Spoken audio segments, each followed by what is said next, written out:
Scène est finie de la quarantaine pour le prince Albert II. Mardi 31 mars, le palais princier de Monaco a annoncé dans un communiqué que les médecins qui ont suivi le mari de Charlène de Monaco durant tout le temps où il souffrait du coronavirus, l'autorisent à mettre un terme à sa période de quarantaine.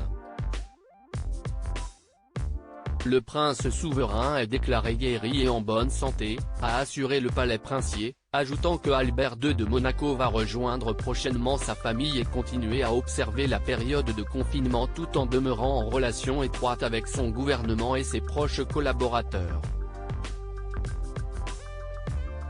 Mais s'il est sorti d'affaires, le prince de Monaco rappelle tout de même aux Monégasques que ce n'est pas le moment de baisser la garde face au Covid-19, et qu'il est toujours important de respecter scrupuleusement les mesures de confinement et de limiter les contacts avec autrui.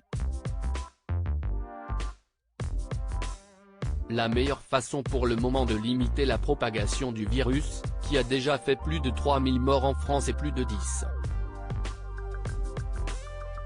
000 en Italie. Le prince Albert, première tête couronnée touchée par le Covid-19 pourtant particulièrement vigile face au coronavirus pour avoir été victime d'une violente pneumonie il y a 2, le prince Albert avait été testé positif au coronavirus le 19 mars dernier. Premier monarque dans ce cas, il avait été suivi quelques jours plus tard par le prince Charles, lui aussi testé positif au Covid-19 le 25 mars dernier.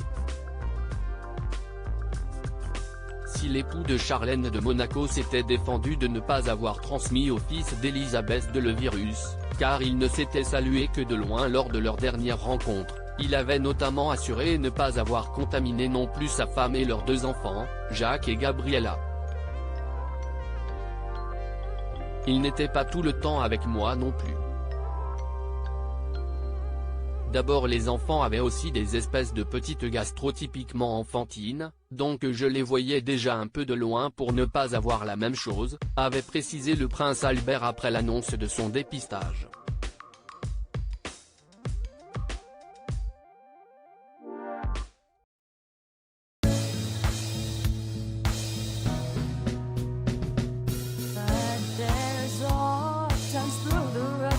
I think you